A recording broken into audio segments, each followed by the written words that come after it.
अभिनव की आंखों के सामने उसके पिता को गोलियों से छलनी कर दिया गया। एक अंधेरी गली में मरते हुए पिता ने उसकी उंगली में एक पन्ने वाली सोने की अंगूठी पहनाई और कहा, इस चेहरे को याद रख टाइगर।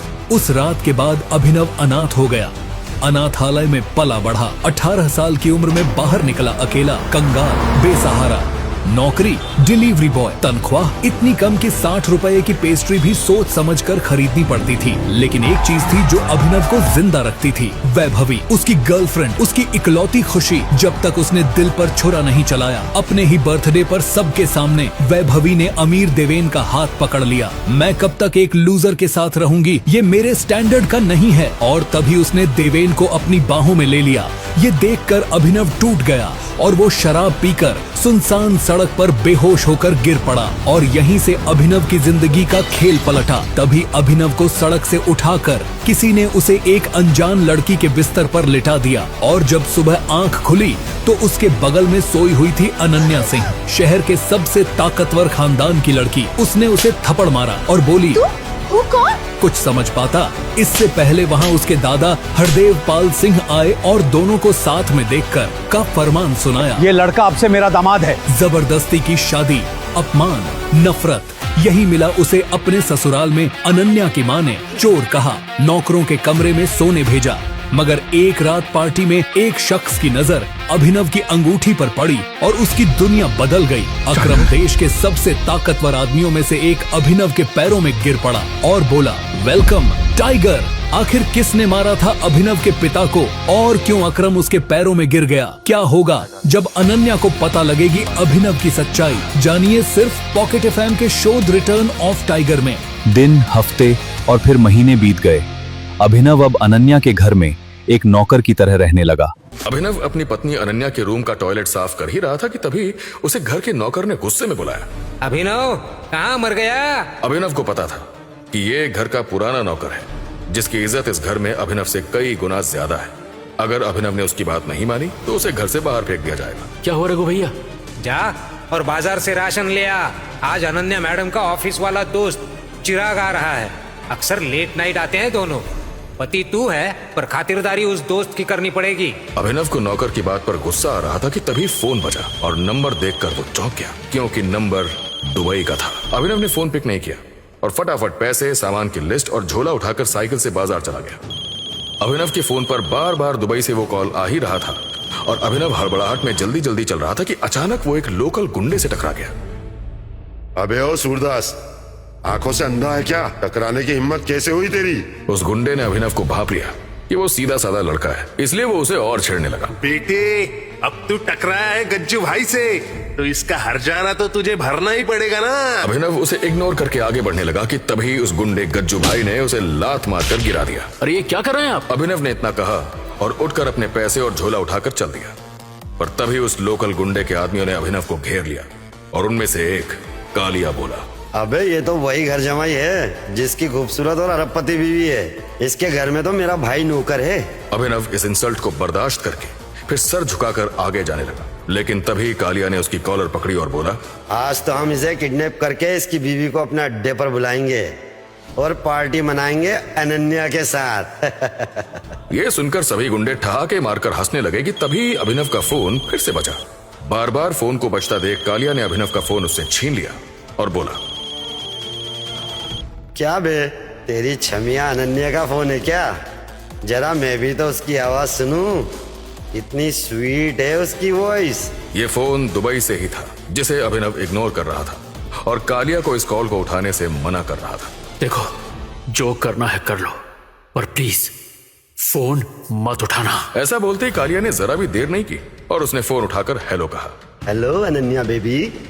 पर इसके बाद उस फोन पर कालिया से सामने वाले ने जो कहा, उसे सुनकर कालिया थर थर कांपने लगा और पसीने पसीने होकर अभिनव के सामने लोट लगाकर बोलने लगा, मेरे बाप, मुझे माफ कर दो, मैं आपको पहचान नहीं पाया। कालिया के ऐसा बोलते ही सारे गुंडे अभिनव के सामने नतमस्तक हो गए कि तभी धूल उड़ने लगी और सबने आसमान में देखा कि एक हेलीकॉप्टर नीचे उतर रहा था। और तभी अभिनव ने कहा, उफ, मना क्या था, फोन मत उठाओ, अब पता चल गई ना उन्हें लोकेशन।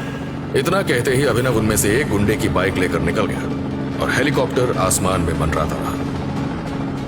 आसपास के लोग खड़े होकर यही सोच रहे थे कि आखिर जिस साइकिल से आने वाले गरीब लड़के को सब परेशान कर रहे थे, अचानक उसके सामने इतने बड़े गुंडे क्यों जिंदगी की भीख मांगने लगे? क्यों फोन उठाते ही हेलीकॉप्टर आ गया?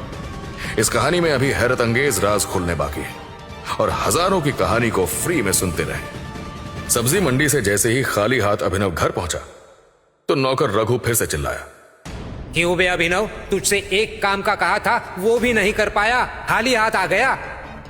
अभिनव, बाजार से सब्जी लाने का काम तुमसे नहीं होता तो मेरे रूम के जाले साफ कर दो ना। शायद तुम्हारे नाजुक हाथ उसी काम के हैं। अनन्या अभिनव से जल्द छुटकारा पाना चाहती थी और उसे सबके सामने जलील करके वो खुद चाहती थी कि अभिनव ही उसकी जिंदगी से चला जाए कि तभी अनन्या को उसकी फ्रेंड का कॉल आया। हे अनन्या, तू खंडाला अकरम सर की पार्टी में आ रही है ना? अपने कॉलेज के सारे फ्रेंड्स वहाँ आएंगे। यार काजल, मेरा मूड नहीं है। अनन्या, माफिया किंग अकरम सर का इनविटेशन है, ना कहने का ऑप्शन ही नहीं है। तुझे आना है और हम सब अपने हस्बैंड के साथ आ रहे हैं। तुझे भी अपने उस घर जमाई को साथ लाना है। तुझे उससे छुटकारा पाने के लिए मौका मिल जाएगा। वहाँ माफिया वर्ल्ड के कई लोग आने वाले हैं। यस, अभिनव को रास्ते से हटाने का यही सही मौका है।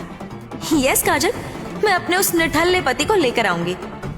अभिनव ये खड़ा सुन ही रहा था कि तभी फिर से उसका फोन बजा और स्क्रीन पर दुबई का नंबर देखकर अभिनव घर से बाहर चला गया कि तभी अनन्या काजल से बोली, मेरे नालायक पति को उसके किसी गांव वाले फ्रेंड का कॉल आया था शायद। चल मैं उसे लेकर आती हूँ अपना ड्राइवर बनाकर। अनन्या इस बात से अनजान थी कि जिस पति से वो अपने घर का टॉयलेट साफ करवाती थी उसे दुबई से किसी का कॉल आ रहा था और उस कॉल को उठाते ही हेलीकॉप्टर का आ जाना, इसका राज खुलना बाकी था। और अब खंडाला में कुछ ऐसा होने वाला था जो अनन्या के भी होश उड़ा देगा। अगले दिन अनन्या अभिनव को लेकर कार से खंडाला आ गई कि तभी होटल को देखकर अभिनव की आंखें फटी की फटी रह गई और अनन्या बोली, तुम्हारे खानदान के शायद तुम एक लौते ऐसे इंसान होंगे जो इतनी बड़ी होटल में पैर रख रहा है। ये कहकर अनन्या होटल के ओपन एरिया लॉन में चली गई।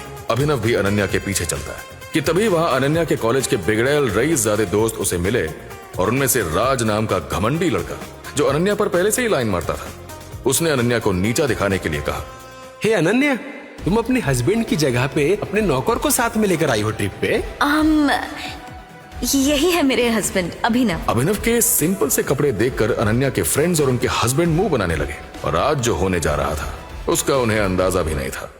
और तभी होटल का मैनेजर आया और बोला, एक्सक्यूज मी, अकरम सर की पार्टी शाम को है तो अभी का लंच और ड्रिंक आप अपने एंड से पे कर सकते हैं। गाइस, आज अभिनव को उसकी औकात बता देंगे। आज इस होटल में उससे बर्तन ना मंजवा दिए तो फिर देखना। राज अभिनव को बेइज्जत करके अनन्या के साथ आज फ्लर्ट करना चाहता था, इसलिए वो आज अभिनव को नीचा दिखाने का कोई मौका नहीं छोड़ना चाहता था। पर अभिनव के चेहरे पर कोई शिकन नहीं थी। वो शुरू से लेकर अब तक बिल्कुल शांत था। ये देखकर राज के मन में डाउट हुआ। एक डिलीवरी बॉय की सैलरी इतनी तो नहीं हो सकती कि वो लाखों का खाना अफोर्ड कर सके। अभिनव तो वैसे भी अनन्या के टुकड़ों पर पलने वाला कुत्ता है। जैसे ही वेटर मेन्यू कार्ड लेकर आया तभी आर्यन नाम के लड़के ने अभिनव को फंसाने के लिए अनाउंस कर दिया, गाइस, अभिनव आज के खाने का बिल भरेगा।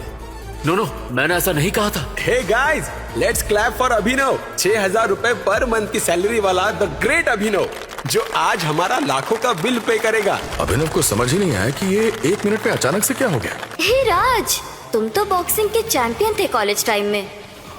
क्यों ना अभिनव से तुम्हारी एक फाइट हो जाए? खाना आने तक तुम लोगों का एंटरटेनमेंट भी हो जाएगा। ये सुनते ही सबके कान खड़े हो गए। अभिनव चल, आज पता चल जाएगा कि अनन्या के लिए तू बेस्ट है या मैं।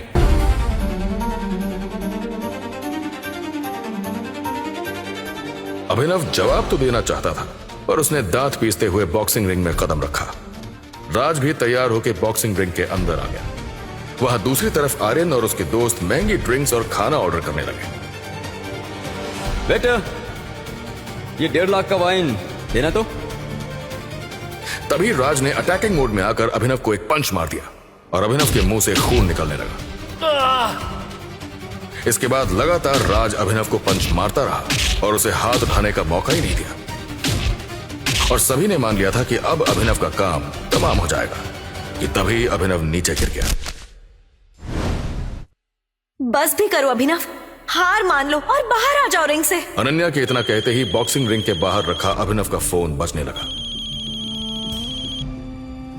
अनन्या उसका फोन न देख ले इस जल्दी में अभिनव उठा और राज उस पर अटैक करने आ ही रहा था कि तभी अभिनव ने राज को एक इतना जोर का पंच मारा कि राज वहीं बेसुध होकर गिर पड़ा और अनन्या की नजर अभिनव के फोन से हटकर नीचे पड़े राज पर गई। ओह गॉड, बॉक्सिंग चैंपियन राज को एक ही पंच में अभिनव ने कैसे गिरा दिया? ऐसा पंच तो कोई प्रोफेशनल खिलाड़ी ही मार सकता है। ये अभिनव कुछ छिपा रहा है।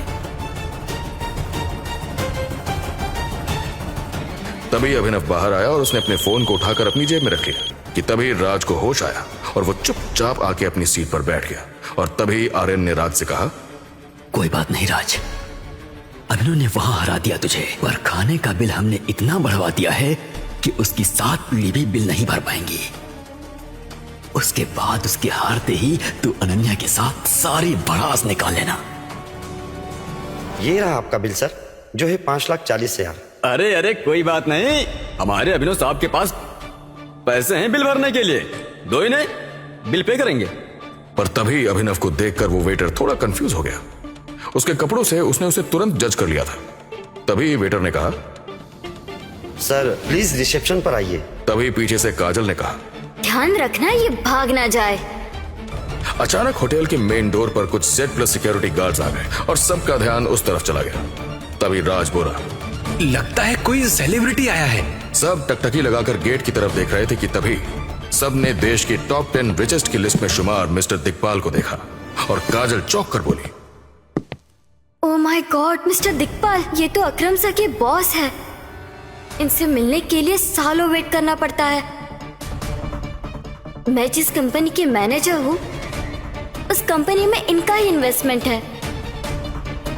मैंने तो आज भगवान को देख लिया। मिस्टर दिक्पाल एक ऐसी शख्सियत थे जिनकी नजरें अगर किसी पर पड़ जाए तो वो इंसान खुद को धन्य मानता था। हर कोई अभिनव को छोड़कर मिस्टर दिक्पाल पर फोकस लगाए बैठा था और अभिनव सबके पीछे छिपकर एक कोने में बैठा था कि तभी मिस्टर दिक्पाल की तीखी निगाहों ने अभिनव को पहचान लिया। तुम यहाँ क्या कर रहे हो? मिस्टर दिक्पाल ने अभिनव की तरफ देखा पर सबको लग रहा था कि वो उनकी तरफ देख रहे हैं कि तभी राज आगे बढ़ा। अभिनव उठा और मिस्टर दिक्पाल को इग्नोर करते हुए मेन गेट की ओर चल दिया कि तभी मिस्टर दिक्पाल ने होटल के मैनेजर से कहा, इसका और सबका बिल मेरे अकाउंट में कर देना। यह कहकर मिस्टर दिक्पाल अपने रूम में चले गए।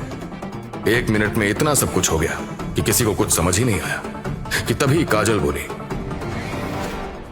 ये मिस्टर दिक्पाल ने पी रखी थी क्या? वो शायद अभिनव को कोई और समझकर बैठे और अभिनव को अमीर लोगों के बारे में क्या पता होगा, वो उन्हें इग्नोर मारकर चला गया। ए अभिनव, वैसे पैसा तूने नहीं भरा है, मिस्टर दिक्पाल ने भरा है, तो इसके हिसाब से अब अनन्या मेरी हुई और आज रात में। राज फोन दे। फोन बजता जा रहा था कि तभी राज ने अभिनव से बॉक्सिंग का बदला लेने के लिए उससे झल्लाते हुए कहा, क्यों बे, कोई बड़े फिल्म स्टार का फोन है क्या जो बार बार बज रहा है? तेरी औकात क्या है? तुझे नौकर जैसे लोग ही कॉल करते हैं। मैं देखता हूं इतना इंपॉर्टेंट किसका कॉल है। राज जो कहना है कह ले मुझे, और फोन मत उठाना। राज ने इसे चैलेंज मान लिया और फोन उठा लिया। हेलो। राज ने फोन स्पीकर पर रख दिया और फोन पर सामने से आवाज आई, बॉस हमें आपकी लोकेशन मिल गई, हम आ रहे हैं आपको लेने। There is something critical. ये सुनते ही राज और बाकी सब लोग अभिनव पर हंसने लगे कि तभी राज बोला, अरे देखो देखो, कोई हाथ ठेले वाला या ऑटो वाले का फोन आया था इसे, जो अपने ऑटो को कॉन्वॉय बोलता है। अनन्या को भी ये देखते हुए मजा आ रहा था, पर तभी अभिनव सबको इग्नोर करते हुए बाहर जाने लगा और सभी उसके पीछे पीछे बाहर ये देखने के लिए जाने लगे कि आखिर अभिनव को लेने आज ठेला आएगा या फिर ऑटो। तभी हुआ कुछ ऐसा कि सभी की बोलती बंद हो गई। ये तो करोड़ों की ब्लैक कार्स है और अभिनव का ऑटो कहाँ है? ये कार्स होंगे मिस्टर दिक्पाल की। अभिनव को लेने पूरी लाइफ में कोई इतनी महंगी कार नहीं आ सकती। कम ऑन गाइस, हम पार्टी एंजॉय करते हैं। पर गजब तो तब हुआ जब अभिनव जहाँ खड़ा था वो कार्स उसी के आसपास घूम रही थी। अभिनव जिस तरफ मुड़ रहा था वो कार्स भी वही मुड़ रही थी। वहां खड़े सभी घमंडी रईसजादों की सांसें एक पल के लिए थम चुकी थी कि तभी अभिनव का फिर से फोन बजा। इसके बाद अभिनव ने फोन पर कुछ कहा और सभी ब्लैक कार्स वहां से चली गई। तुरंत एक ऑटो आकर अभिनव के सामने खड़ा हो। खोदा पहाड़ निकली चुईया। इस अभिनव ने कभी इतनी महंगी कार अंदर से देखी भी है जो इसे कोई कार लेने आएगी। पर दुबई से बार बार आ रहे फोन और ये महंगी ब्लैक कार्स एक ऐसा राज खोलने वाले हैं जिसे सुनकर आपके रोंगटे खड़े हो जाएंगे। अभिनव जल्दी से ऑटो में बैठकर जाने लगा कि तभी राज और बाकी लोगों को अभिनव पर शक होता है। क्या किसी को पता है कि ये अभिनव खंडाला आकर अपने बीवी को छोड़कर आखिर कहां और किससे मिलने गया है? वैसे अनन्या, आई नो तुम अभिनव को 1% भी भाव नहीं देती, पर वो तुम्हारे पालतू कुत्ते के जैसा है। आखिर तुम्हें तो बताकर उसने जाना चाहिए था कि वो कहां जा रहा है। ये आज इसे रंगे हाथों पकड़ेंगे।